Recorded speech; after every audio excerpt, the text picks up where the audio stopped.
dans science-fiction, il y a science, mais il y a plein de choses qu'on va décrire qui on ne peut pas forcément expliquer au niveau scientifique, mais il faut que ce soit acceptable pour le lecteur. C'est pour ça qu'il y a souvent, à l'écran, c'est pareil, une différence entre acceptabilité et crédibilité. Bienvenue au Café des auteurs, le podcast pour les auteurs en herbe perdus dans la jungle des conseils contradictoires. Je m'appelle Ingrid Lemaire, je suis auteure, diplômée en écriture créative et coach sur j'écrisunroman.eu.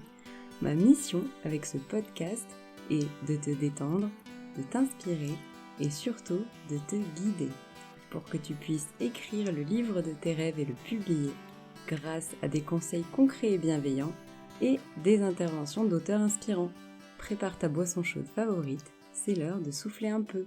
Hello collègues écrivains, dans cet épisode du Café des auteurs, je reçois Stéphane Pavanelli, qui, outre le fait qu'il est un fidèle auditeur du podcast depuis sa création, est également un auteur publié pour des romans d'imaginaire et qui a également récemment auto-édité un roman de science-fiction nommé Convergence.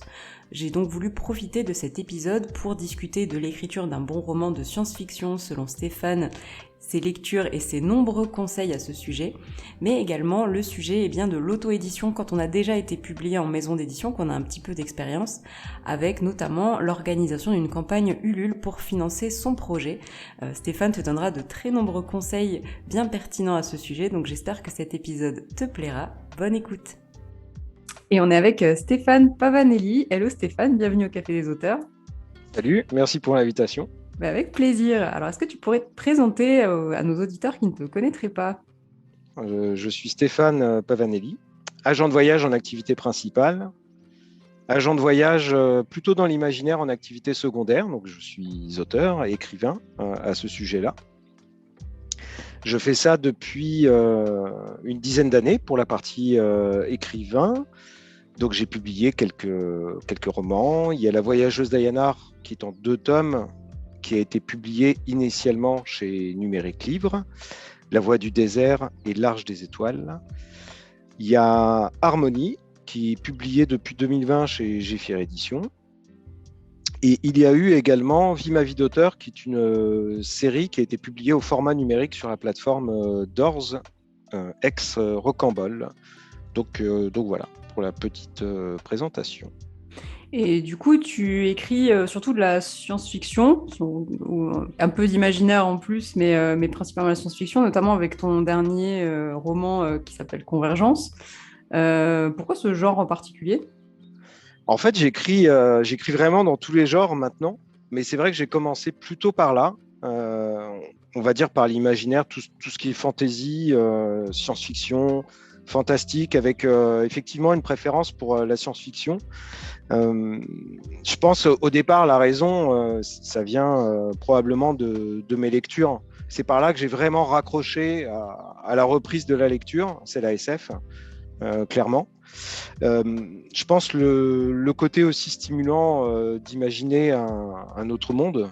Donc ça, c'est vraiment quelque chose qui me tient à cœur, et je pense pas mal d'écrivains. Et le côté aussi de la problématique ESI, qui est souvent propre à l'anticipation. Et si les abeilles venaient à disparaître, par exemple, pour Convergence. Donc ça, c'est ce qui me plaît vraiment dans la SF. Mais après, tous les genres me plaisent, en fait. Il y a toujours, je dirais, une spécificité, quelque chose d'intéressant à trouver, que ce soit quelque chose de contemporain, que ce soit dans la fantasy. Il peut m'arriver de lire des choses extraordinaires dans la fantasy et non, le genre n'a pas été épuisé comme parfois on peut entendre.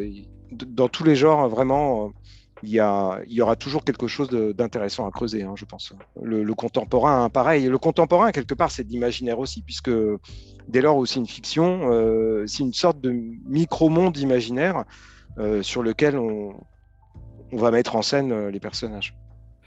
C'est vrai que tu as écrit dans différents univers, dont Lisbonne, qui est quand même un univers plutôt contemporain, et pourtant, c'est aussi, ça fait aussi partie de tes thématiques. Tu as parlé d'auteurs de science-fiction.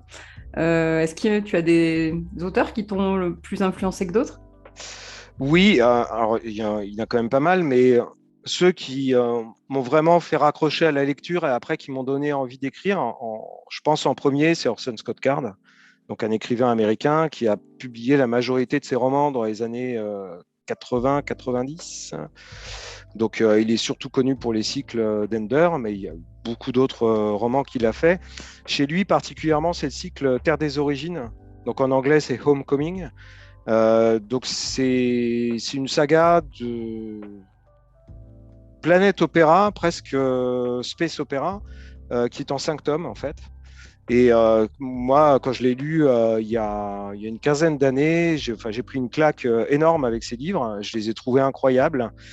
Je ne sais pas si j'aurai le même regard maintenant, probablement pas. Mais en tout cas, ce côté hyper immersif sur les personnages, la quête qu'il doit accomplir et le voyage, parce il y a un côté quête initiatique qui est chez moi une thématique que j'aime beaucoup explorer et y revenir. Et dans ces romans et ce cycle-là, il explore vraiment ça. Donc, c'est en fait, en deux mots, Terre des Origines, c'est une sorte de réécriture du livre des Mormons. Ce qui a déplu à beaucoup sur le public américain. C'est probablement pour ça que ces romans-là ne sont pas très connus pour cet auteur.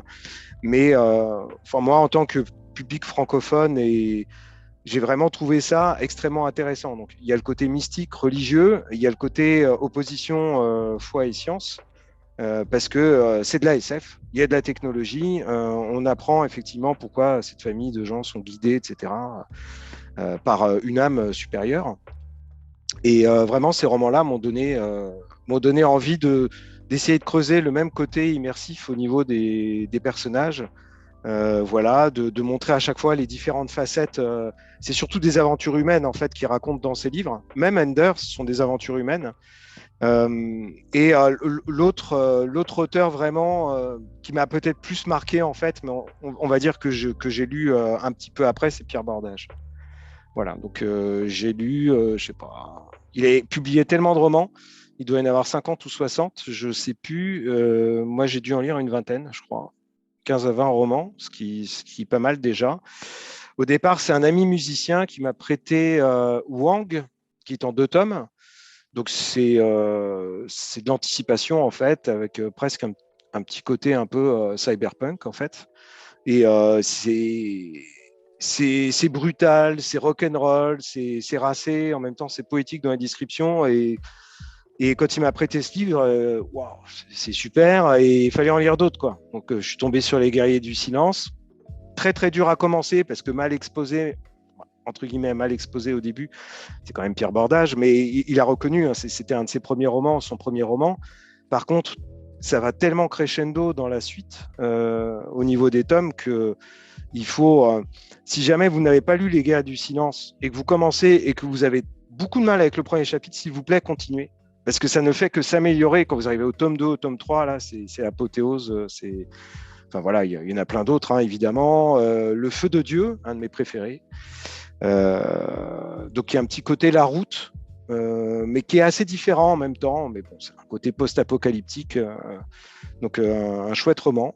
J'ai beaucoup aimé aussi Zoo City de Lauren Bucks, qui m'a pas mal influencé pour Convergence sur certains aspects. L'aspect Afrique alternative un peu, qu'elle décrit très bien dans ce roman. C'est une sorte de fantaisie urbaine, enfin c'est assez inclassable. Après voilà, il y a pas mal d'autres auteurs. Hein. Et tu as parlé d'une mauvaise exposition, entre guillemets. C'est un défaut, en tout cas un souci qu'on rencontre quand on écrit de la science-fiction, c'est d'expliquer assez rapidement à notre lecteur et de manière claire ce qu'on a voulu mettre dans cet univers-là et comment il fonctionne. Comment tu fais, toi, en fait, pour cette exposition-là? Est-ce que tu as des petites astuces à partager à nos auditeurs? Malheureusement, j'en ai aucune. J'aimerais bien. Non, en fait, je me raccroche souvent à ce qui t'est expliqué, je pense, dans Personnages et Points de vue, ou bien Comment écrire de la science-fiction et de la fantasy. Donc, les 2 livres on va dire, un peu techniques d'Orson Scott Card, où il dit que l'information, c'est comme une plante. Il faut l'arroser, mais ni trop peu. Donc, si on noie le lecteur sous un déluge d'informations, il ne comprend rien, ça l'ennuie et il referme le livre. C'est implacable et c'est normal. Mais si on lui donne absolument aucune information et que tout est mystérieux au point de se dire c'est tellement mystérieux que je ne sais pas ce que je vais lire, bah là non plus, ça l'intéresse pas plus et il ferme le livre. Donc en fait, c'est bon. Maintenant, je triche un peu parce que je suis en formation scénario, donc j'apprends des choses par rapport à ça. Mais en fait, il faut qu'il y ait une promesse dans une histoire, comme dans un film ou une série télé. Il faut qu'on ait un bon aperçu quand même de ce qu'on va lire ou de ce qu'on va voir, et il faut que l'histoire, l'auteur en fait donne des pistes. En fait, c'est mon formateur scénario qui parle. Il faut qu'on sache le genre. Si on ne sait pas le genre au début de l'histoire, c'est pas possible en fait. Donc il faut qu'on sache si on va lire effectivement un récit d'aventure, si on va lire, je sais pas, un thriller ou un huis clos, ou si on va lire une fresque sociale ou historique. Il faut qu'on ait le genre. Une fois qu'on a le genre, et effectivement, il faut distiller les informations au fur et à mesure. Mais il y a pas, je connais pas de recettes miracles par rapport à ça. Il faut beaucoup de pratique. Alors forcément, dans la narration, et pour nous écrivains, bah, à un moment ou à un autre, ça passe par le style, comment on écrit. Et c'est vrai que souvent, la solution, c'est de pas chercher à tout mettre d'un coup, et puis de diluer effectivement ces informations au fur et à mesure qu'elles viennent. Alors, il y a quand même une bonne astuce pour tous ceux d'entre nous qui écrivent beaucoup en point de vue interne, c'est-à-dire la focalisation vraiment par le personnage, que ce soit à la première personne ou pas, hein, d'ailleurs. Bah, en fait, souvent, le point de vue du lecteur va être le même que celui du personnage. Donc, on ne peut pas donner des informations que le personnage n'a pas. Ou alors, il faut les donner en même temps où il les découvre, etc. Et donc, du coup, ça permet de bien lier action et description, qui est souvent la difficulté en écriture. C'est vrai que c'est intéressant parce que c'est un conseil que je donne aussi souvent, c'est que les informations, elles ne soient pas gratuites, qu'elles soient connectées à quelque chose. Et c'est ce que tu dis avec le fait de connecter l'action et la description. Ça marchera mieux si, comme tu le dis, le héros, par exemple, se sert d'un objet plutôt qu'on le voit figurer quelque part à titre informatif. Là, s'il s'en sert vraiment et que ça apporte quelque chose en plus à l'intrigue, là, notre lecteur, il va s'en souvenir et il va connecter. On a parfois du mal à doser un petit peu. Alors qu'en réalité, déjà, en connectant avec ce qui se passe du point de vue de notre héros, forcément, il ne va pas tout utiliser d'un coup dans l'univers. Voilà, c'est en fait la seule règle, je crois, qui est juste, mais qui est tellement large. Je crois que ça vient aussi de personnages et points de vue, je pense. Il faut lier action et description. Toujours. Toujours, toujours, toujours. Et dès lors, on respecte ça, tout va bien. Ça ne veut pas dire que c'est facile, hein, mais on va dire, c'est l'objectif vers lequel tendre. Et du coup, pour toi, c'est quoi un bon roman de SF ? C'est un mélange d'ingrédients, la science-fiction. C'est pas le seul genre où c'est le cas. Je pense qu'en fantasy, quelque part, il y a quand même beaucoup de similitudes. Mais en fait, quoi qu'il arrive, c'est une histoire avec des personnages. Et une histoire, c'est toujours pareil. C'est quelqu'un qui veut accomplir quelque chose et c'est compliqué. Il va lui arriver ci, etc. Mais c'est important pour lui d'y arriver, etc. Et en fait, il faut vraiment partir de l'histoire et des personnages et il faut qu'il y ait l'émotion, quoi. Il faut qu'on ressente de l'empathie pour les héros, qu'on ait envie qu'ils réussissent leur objectif, leur mission ou ce qu'ils ont besoin d'accomplir, qu'ils le sachent ou non au départ, hein, d'ailleurs. Hein. Et après, il y a la crédibilité de la fiction proposée. Crédibilité un peu en sens large, parce que forcément, on va lire des choses qui vont être admises la plupart du temps, parce que dans science-fiction, il y a science, mais il y a plein de choses qu'on va décrire qu'on ne peut pas forcément expliquer au niveau scientifique. Mais il faut que ce soit acceptable pour le lecteur. C'est pour ça qu'il y a souvent, à l'écran, c'est pareil, une différence entre acceptabilité et crédibilité. Et il faut qu'on ait envie de suivre ça, de rentrer dedans, de dire ouais, c'est une super idée, ouais, pourquoi pas, ça pourrait marcher. C'est une sorte de challenge où tout doit se tenir, un peu comme une bonne recette de cuisine. Il faut qu'il y ait ce mélange d'ingrédients, qu'on ait envie de suivre les personnages, que ce qu'ils vont faire, c'est très dur, mais qu'on ait vraiment envie qu'ils réussissent. Et en même temps, d'être ce voyageur qui sort de l'avion, qui écarquille les yeux et qui découvre tout un univers qu'on ne connaît pas, etc. Ou même parfois, il y a des choses connues dedans, mais il faut qu'on adhère vraiment à cette fiction et à l'univers qui est proposé. Donc, il y a ces deux aspects, en fait. Il ne faut pas négliger l'un par rapport à l'autre. Et c'est pour ça que tous ces auteurs de science-fiction qui écrivent des romans super, ils font un exercice extrêmement difficile, en fait, quoi, quand on y réfléchit. Et toi, pour ton dernier roman, donc Convergence, on est dans de la science-fiction avec quelques postulats de départ un peu scientifiques que tu as ensuite adaptés à ton univers. C'était quoi l'idée de C'est un base peu du ça. roman? Il y en a eu deux. Il y a eu une première accroche, en fait. J'écoutais des émissions scientifiques. L'une d'entre elles, effectivement, parlait de la disparition des pollinisateurs. Il y a une citation qui aurait été prêtée à Einstein. En fait, c'est à tort, parce qu'il n'avait rien à voir avec les abeilles. Mais il aurait dit que si l'abeille venait à disparaître, l'humanité n'aurait plus que 4 années à vivre. Donc ça, c'est l'énorme essai qui stimule l'imagination et donne envie d'imaginer une dystopie, en fait. Il y a eu à la fois ça, et effectivement, je me suis basé sur un événement une éclipse totale de soleil, donc la plus longue du XXe siècle, qui a eu lieu en juillet 1991 et était visible essentiellement depuis l'Amérique centrale, l'Amérique du Nord, et un petit peu Hawaï, etc.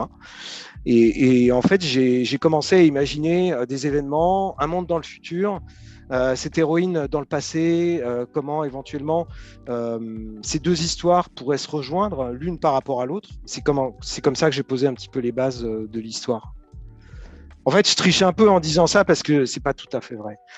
Moi, quand j'imagine une histoire, j'ai plutôt des scènes et des flashs de personnages et j'ai pas forcément des idées précises comme ça. Ça, c'est venu en fait un peu après. Et je voulais quelque chose un peu comme dans The City de Lauren Bucks, avec une héroïne forte, avec qui il va arriver des choses très difficiles au début, très dures. Et c'est un peu comme ça. J'ai eu l'idée d'Abby en premier. Ensuite, j'ai imaginé Abigail un petit peu plus tard. Et c'est comme ça que c'est parti, en fait. Et l'univers est venu après? Un petit peu, ouais. Ouais, Ah tout ouais. à fait. J'ai réfléchi, voilà, comment je pourrais intégrer un monde futuriste, post-apocalyptique, et réfléchir aussi à des, sans comparer, mais on a envie d'essayer de proposer quelque chose de différent et d'explorer ça, parce que quand on est écrivain dans l'imaginaire, on est un peu une sorte d'explorateur, et de se dire, bah voilà, qu'est-ce qu'il aurait pu se passer, etc., quoi. C'était un peu ça les idées au départ. Et j'étais influencé, je voulais un côté un peu rétro aussi avec la partie Abby. En fait, les années 90, c'est piégeur parce que c'est à la fois très proche, presque contemporain, enfin pour ma génération, hein, parce que en fait, j'ai l'âge, j'avais le même âge que l'héroïne à son époque, quelque part. Et je me suis dit, mais ça devrait être facile, tu devrais te souvenir, toi aussi, tu avais 17 ans en 1991, etc. En fait, non, c'était hyper dur à la fois de se souvenir, et quand je devais me documenter, c'était trop proche pour trouver des infos. Donc, ça a été un challenge inattendu, ça, en fait. D'explorer une période qu'on a pourtant vécue. Voilà. Et donc, pour le côté un peu rétro, on va dire, moi, j'avais en tête pas mal même si c'est encore avant, j'étais beaucoup sur des chansons de Jimi Hendrix et des choses comme ça. J'ai failli nommer les chapitres après des chansons de Jimi Hendrix, hein, d'ailleurs. J'ai pas retenu cette idée finalement, mais ça a été une inspiration, on va dire. Et est-ce que tu pourrais nous raconter l'histoire, du coup? Oui, en fait, ce sont vraiment deux femmes différentes. Donc, Abby au Sénégal en 1990. Qui traîne dans la rue, là où elle ne devrait pas être. Elle a quitté le lycée, elle a des problèmes de drogue. Sa famille finit par la récupérer grâce à son frère. Au bout d'un moment, il décide de l'envoyer en France. Elle va se faire soigner à l'hôpital, va reprendre le lycée. À l'hôpital, ça va être une catastrophe au début, parce qu'elle se retrouve à l'hôpital Sainte-Anne, etc. On va pas trop spoiler non plus. Mais elle va rencontrer quelqu'un avec qui elle va faire connaissance, qui s'appelle Maria, et ça va être un choc, une révélation. Et Maria va bientôt quitter, elle travaille à l'hôpital, elle va bientôt quitter son travail, et elle lui dit je vais être libre comme l'air, à partir de janvier 1991, je pars au Mexique. Je voudrais assister à l'événement qu'on peut voir qu'une seule fois dans sa vie, assister à l'éclipse totale de soleil qui va avoir lieu au mois de juillet. Si tu veux me rejoindre, rejoins-moi sauf que Abby, à ce moment-là, ne peut pas partir, elle ne sait pas quoi faire, etc. Et plus tard, elle va essayer de la rejoindre. Il y a tout ce voyage qui commence. Et en même temps, de l'autre côté, on a Abigail qui vient de perdre son emploi, qui travaillait pour une firme agroalimentaire. Elle a 40 ans et c'est à cause de la liaison qu'elle a eue avec un de ses responsables qu'elle se retrouve sans emploi et elle a été obligée d'avorter. Et donc ça, c'est vraiment la situation initiale pour elle au début de l'histoire. Et en même temps, elle répondait à des enquêtes sur le sommeil, elle acceptait de faire des tests scientifiques rémunérés, etc. Puis cette association, Dream for Future, la relance et lui dit on a étudié vos tests, on aimerait aller plus loin. Et donc, du coup, elle se dit pourquoi pas, de toute façon, j'ai plus de boulot. Elle commence. Et en fait, là, elle se rend compte que cette association, qui est quand même un petit peu bizarre, faut le dire, ça tient plus effectivement d'une sorte de société secrète, ultra scientifique, qui veulent utiliser ces ondes mentales pour envoyer un message dans le passé. Et donc, du coup, au début, elle se dit que c'est une gigantesque farce, que tout est fou. Mais finalement, elle reste parce que ça paye bien. Et elle doit embarquer à bord d'un cargo à travers l'océan Indien. Et donc, là, son voyage à elle commence vraiment là. Donc, d'un côté, il y a le voyage d'Abby pour rejoindre Maria au Mexique. Ça se passe pas bien, forcément, il y a plein de péripéties. Et il y a le voyage d'Abigail qui part de Port Elizabeth en Afrique du Sud, qui, elle, va traverser l'océan Indien pour essayer d'envoyer un message dans le passé, donc pour sauvegarder les abeilles. Et en fait, les quêtes, ce sont des sortes de quêtes initiatiques. Les quêtes de ces deux femmes vont finir par se rejoindre. Et c'est ça l'origine du titre Convergence. Et donc, tu me disais que les personnages étaient venus en premier, finalement, et l'univers un peu ensuite. Est-ce que tu as fait des recherches particulières sur le sommeil, sur les abeilles? Comment tu t'es organisé pour le côté un peu rigoureux? J'ai cherché sur un peu tout. Certaines choses, j'ai cherché en amont, parce que moi, je suis plutôt architecte que jardinier, donc j'ai préparé. J'ai préparé, effectivement, de me dire un petit peu le background des personnages, et d'où elles viennent, quel est leur mode de vie, etc. Et qu'est-ce qui va se passer dans leur histoire, leur voyage. Donc j'ai dû me documenter un petit peu, par exemple sur l'Afrique du Sud pour la région de Port Elizabeth, Saint-Francis pour Abigail. Bon, j'ai eu la chance de voyager déjà 2 fois en Afrique du Sud, donc j'avais quand même pas mal d'images en tête et tout. Le Sénégal, pareil, pour Abby. Le Mexique aussi, donc je me suis documenté un peu sur les destinations, on va dire, parce que c'est beaucoup un roman de voyage et d'aventure, en fait, Convergence. On voyage pas mal. Et je me suis documenté sur cet aspect-là, et il y a des choses sur lesquelles j'ai dû me documenter en cours de route, parce qu'il y a un épisode parisien pour Abby, et là, il fallait chercher des détails parfois incongrus. Quand Abby vit à Aubervilliers, quel transport en commun existait déjà? Le tramway était en construction, par exemple. Voilà, des choses comme ça, il fallait être précis. Même si c'est que 2-3 lignes dans le texte, il fallait être précis sur ces choses-là. J'ai dû me documenter sur Madagascar. Voilà, j'ai été bien aidé par une bêta lectrice d'ailleurs là-dessus, sur cette partie-là. Et puis après, sur l'aspect scientifique, j'ai fait des recherches effectivement sur certains sujets. Je ne vais pas dire quoi parce que sinon ça va spoiler. Et là, ça spoilerait trop. Donc ça, j'ai pas trop envie de le dire, mais j'ai effectivement, il y a à la fois un sujet qui concerne la physique nucléaire, qui, en fait, pas tellement que ça abordé dans Convergence. On va dire c'est un prétexte. Et puis il y a un autre sujet médical sur lequel je me suis documenté. Et après, je ne sais plus ce que je voulais dire sur les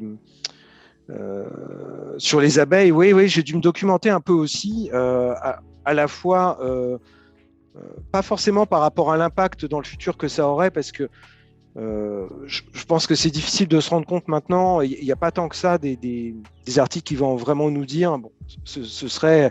Moi, les dernières émissions scientifiques que j'ai entendues, c'est que si on n'a plus de pollinisateurs, c'est surtout que notre assiette va se vider, principalement. On va plus pouvoir manger de légumes, de choses comme ça.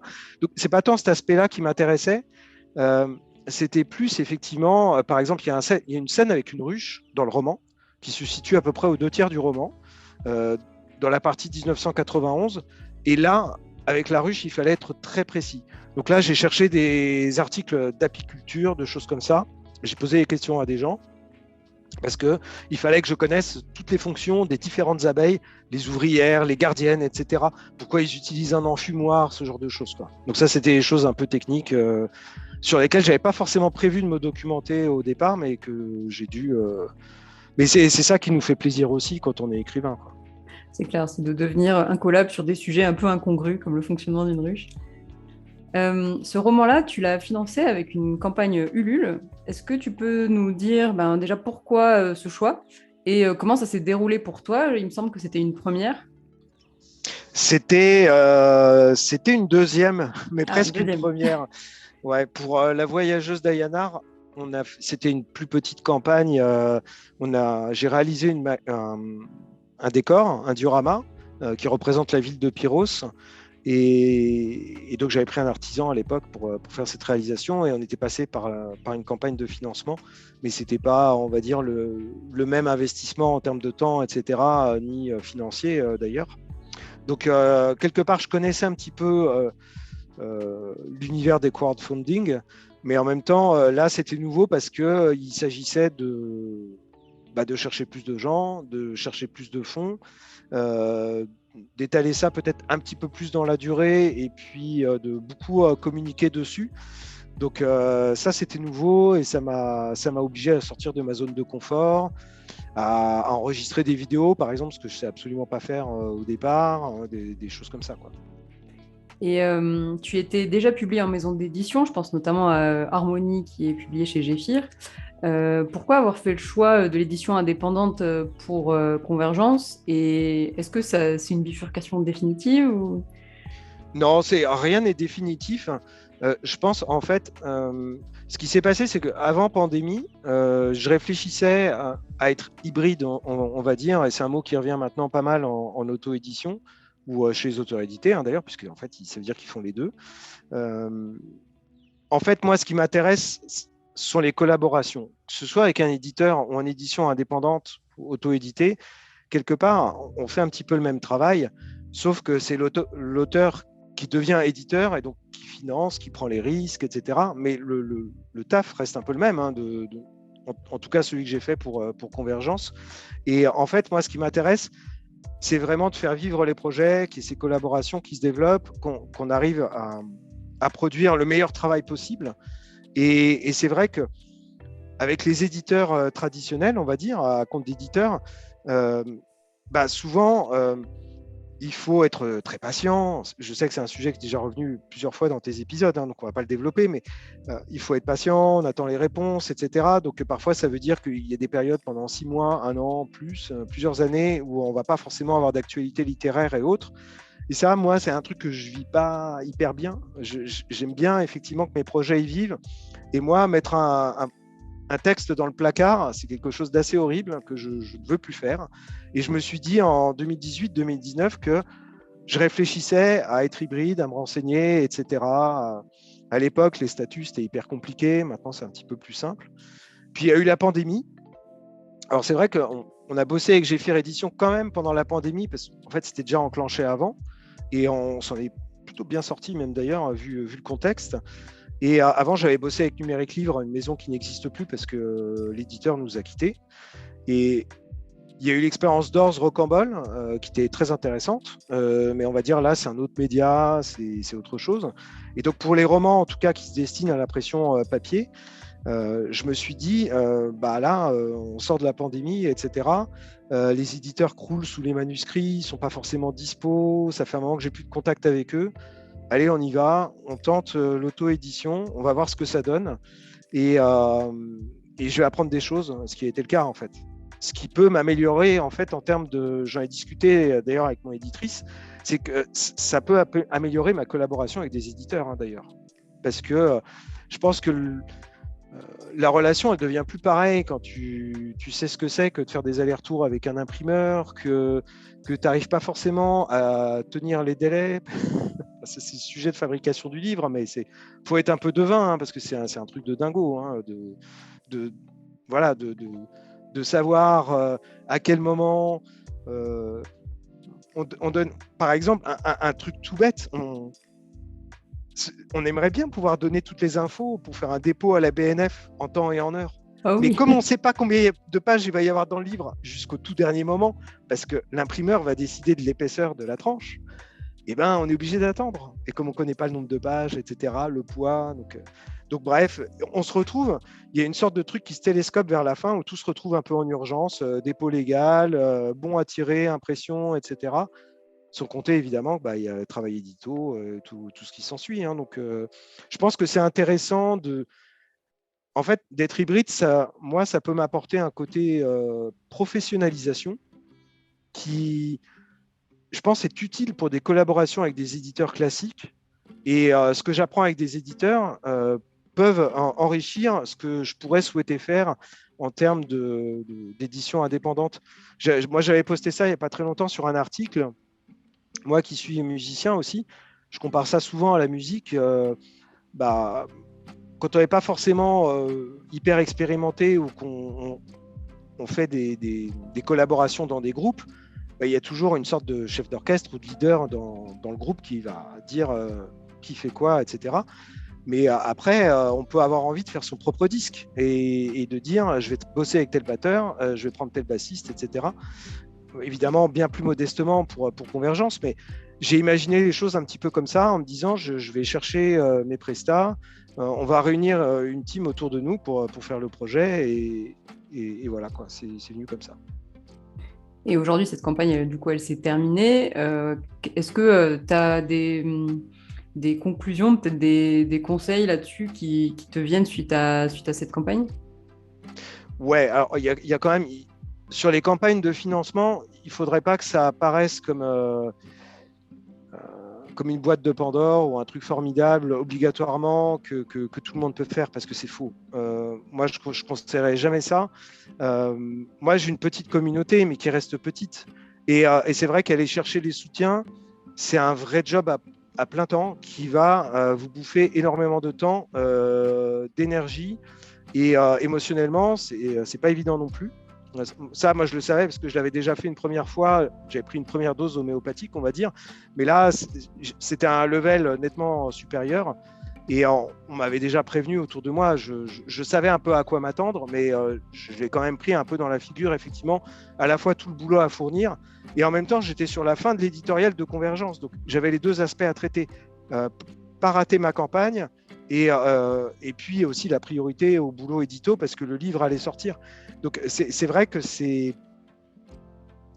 gérer les deux de front, c'est un vrai travail qui n'est pas forcément évident. Hein. Donc ce qu'il faut retenir aussi pour des gens qui voudraient se lancer dans le financement, je ne sais pas toujours comment se passent toutes les autres campagnes, mais c'est vrai que normalement sur le papier, une campagne de financement, on réunit les fonds et après on souscrit des prestations. Mais dans la pratique, souvent, ça ne se passe pas comme ça, parce que comment vous voulez faire de la pub sur votre campagne si vous n'avez pas de visuel, si vous ne savez pas ce qu'il va y avoir dans votre produit, que ce soit un roman ou autre chose. Donc, quelque part, vous êtes déjà un petit peu obligé de vous engager, et ensuite, vous allez chercher les fonds. Donc, forcément, c'est stressant, parce qu'il faut rentrer dans ses frais, etc. Donc voilà, hein, ça fait partie je dirais, du jeu quand on utilise ça.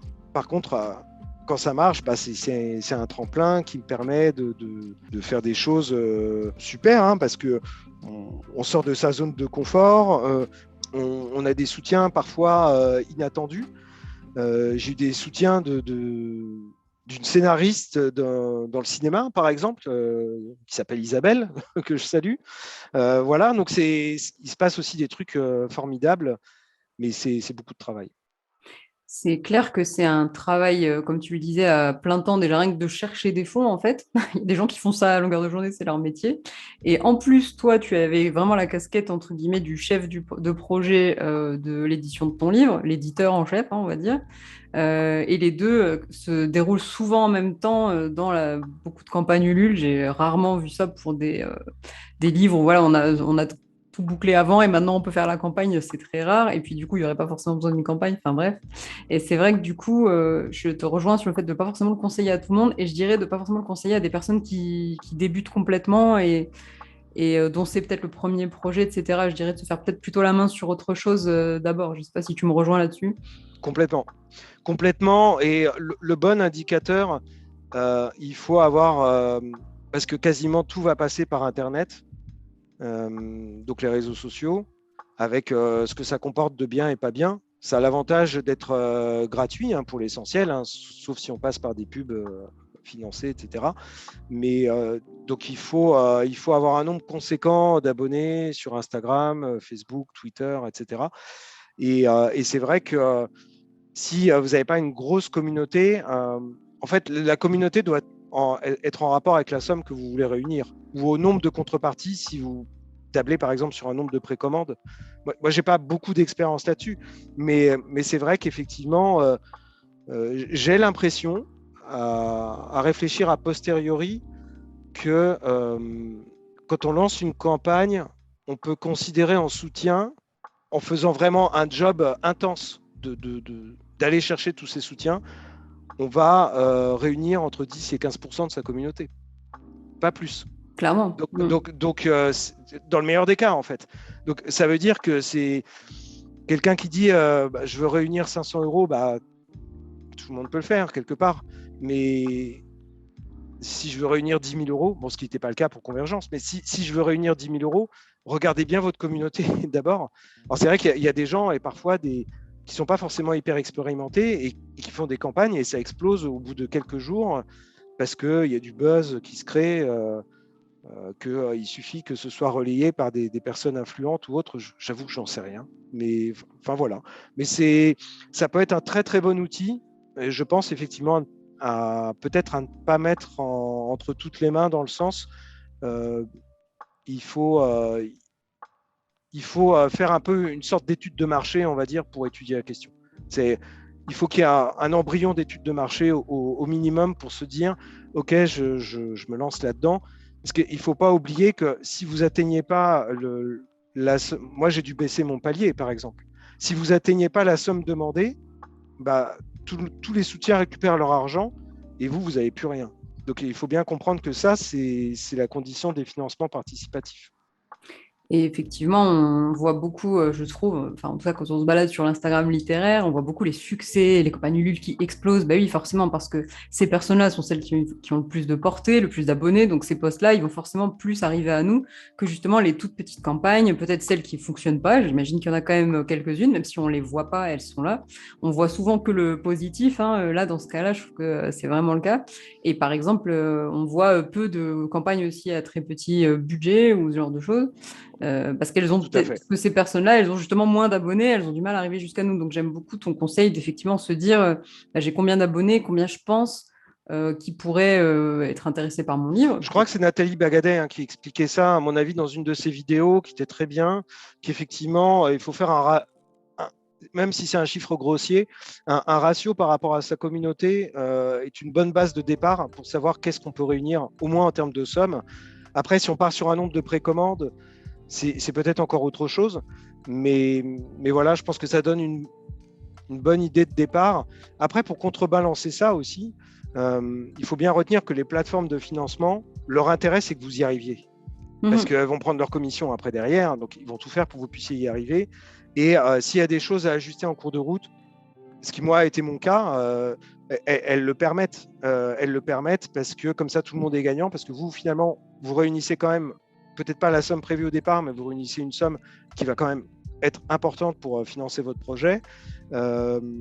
Les soutiens vont avoir leur contrepartie. Et puis, la plateforme va quand même toucher une partie de ses coms. Donc, comme ça, tout le monde s'y retrouve, en fait. Donc, on est accompagné, on n'est pas tout seul. Enfin, moi, des 2 expériences que j'ai eues avec Ulule, globalement, c'est assez pro. Ils sont très réactifs quand on a besoin d'infos, on a une question, qu'il faut modifier quelque chose. L'interface est quand même assez paramétrable pour créer une belle page. Mais voilà, c'est ça.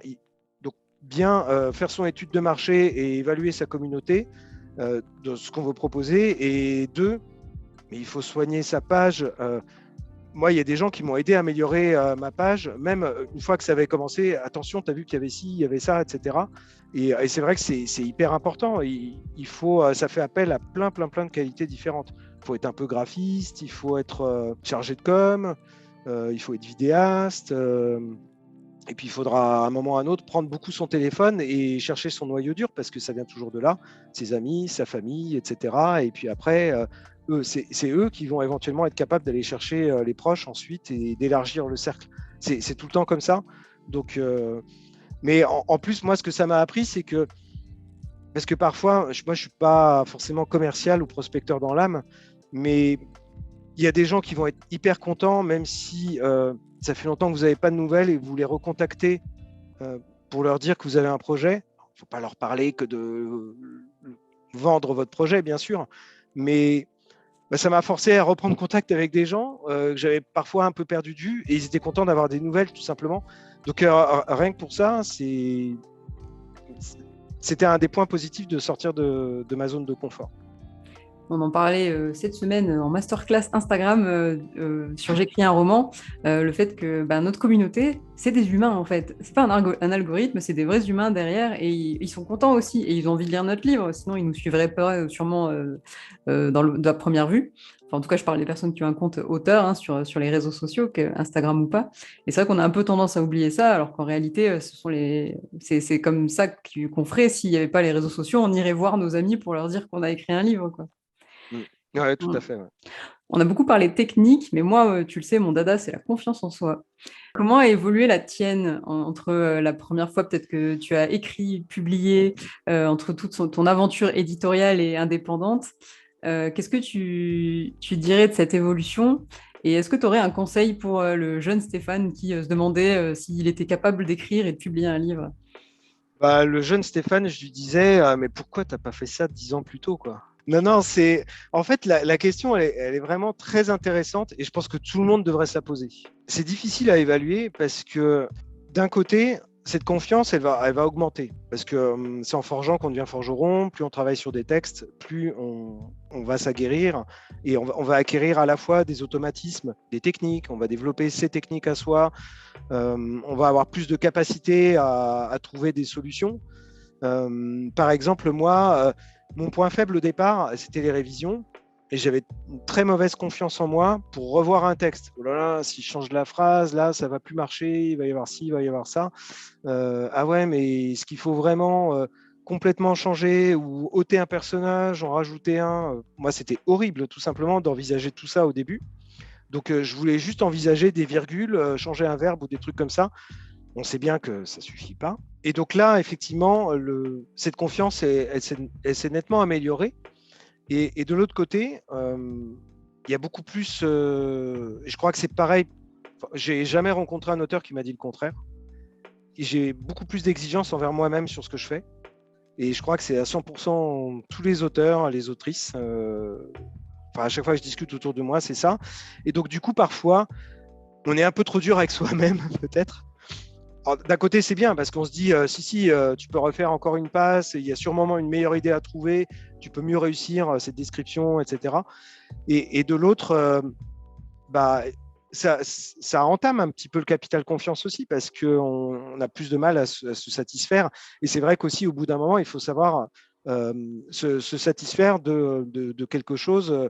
Où effectivement, de dire au moins ce texte-là, ça a été le meilleur travail possible à ce moment, certes, sûrement encore très perfectible, mais c'est aussi ça. Donc, être auteur, il faut être plein de contradictions. Hein, Ça me fait un peu penser à un autre ouvrage de science-fiction qui est Les Oubliés de Lama de Floriane Soula, que je suis en train de lire actuellement, et qu'elle a dédié à elle-même, Floriane, il y a 3 ans, qui se sentait incapable d'écrire un nouveau roman. Excellent. Et je trouve ça excellent parce que ça décrit tout. Je trouve qu'effectivement, comme tu le dis, c'est super quand on progresse, on avance, on est publié, on commence à connaître des personnes, etc. Mais comme tu le dis très bien, ça augmente aussi notre niveau d'exigence parce que il faut faire mieux. Et c'est aussi Fanny André dans le podcast qui nous parlait un peu de la comparaison du coup avec les collègues quand on commence à être publié, etc. Ouais, c'est un aspect sur lequel j'ai eu du mal, qui m'a hanté parce que j'ai un beau syndrome de l'imposteur, enfin, comme pas mal d'entre nous. Et c'est vrai que la comparaison aime bien me rappeler à mon syndrome. Et en fait, cette comparaison, elle n'a pas lieu d'être. Il faut la mettre de côté. C'est vraiment important. C'est pas facile, mais c'est nécessaire. je sais plus ce que je voulais dire, mais on a tous des projets, des textes différents, qu'on se compare à quelqu'un qui a à côté une table de dédicace, qui a une queue de 50 personnes pour dédicacer, et puis nous, on attend les lectrices et les lecteurs, ou ah ben, elle a réussi à publier, moi j'ai envoyé déjà 25 textes et j'ai eu que des refus génériques, etc. À chaque fois, ça ne peut être que des très mauvaises comparaisons.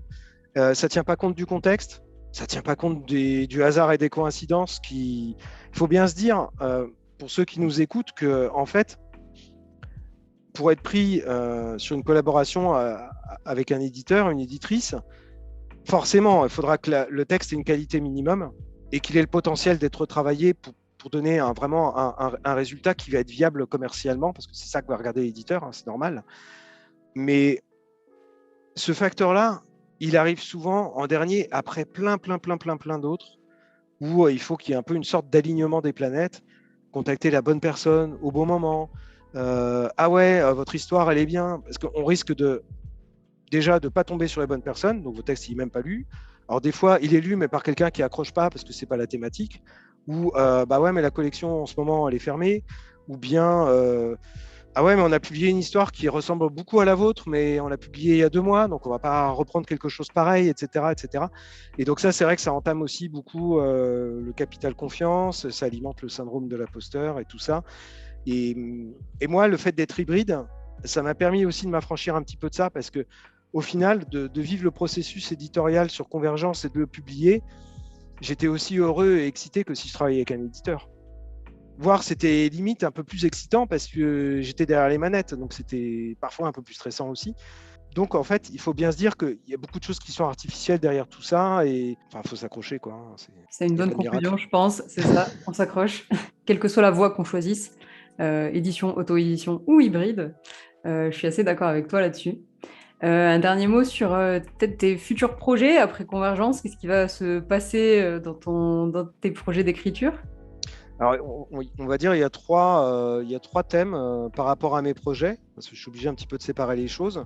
Il y a les rééditions, puisque La Voyageuse d'Ayanar est en dormance, puisqu'il n'est plus en vente et disponible sur les plateformes en tant que roman. Donc j'envisage bien de le retravailler, de le rééditer. Après tout, c'est ce roman qui a donné le nom au blog. Voilà.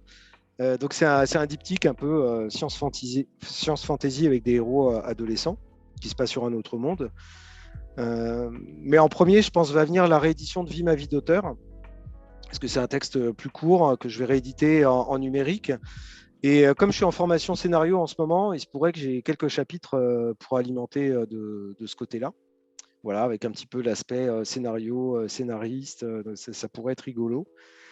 Après, j'ai des projets qui sont en chantier. Donc, Johanna, c'est un autre roman de SF qui parle pas mal d'intelligence artificielle, effectivement, de tout ce qui est à la fois génétique et puis de jusqu'où on peut aller, effectivement, à la fois pour créer un être artificiel. Et il y aurait même le renversement entre est-ce qu'on mettrait de l'artificiel dans un être humain pour mieux le contrôler. Et il y a une série jeunesse, un petit peu dans l'esprit des Conquérants de l'impossible, pour ceux qui ont connu la série. Donc c'est une série par un auteur belge, Philippe Ebli, qui était dans la Bibliothèque verte et que j'ai lu quand j'étais jeune et qui m'avait beaucoup marqué. J'ai toujours eu envie d'écrire une série comme ça, voilà, sans jamais trouver à chaque fois le bon angle. Un petit peu comme Phénomène d'Eric Lhomme aussi. Et voilà, donc j'ai posé des histoires et des scénarios, et comme c'est une série, je voudrais que tous les arcs des épisodes soient à peu près bien posés, et puis après de voir comment je le travaille. Et le troisième volet, c'est tout ce qui va être audiovisuel, puisque maintenant je risque d'être amené à bosser là-dessus. Et voilà, je vais avoir un projet scénario à définir au printemps, je ne sais pas quoi, donc ça va être décidé au dernier moment.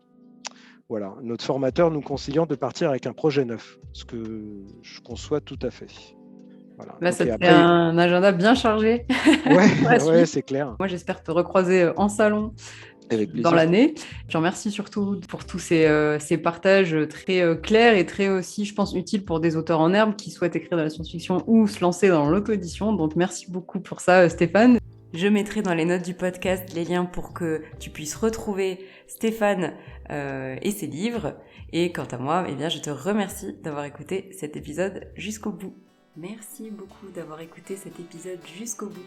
Je te propose de rejoindre la communauté J'écris un roman sur Discord. Tu trouveras le lien dans les notes du podcast pour rencontrer des collègues écrivains, recevoir des avis sur tes extraits ou encore participer aux sessions d'écriture collective toutes les semaines. À bientôt au Café des auteurs.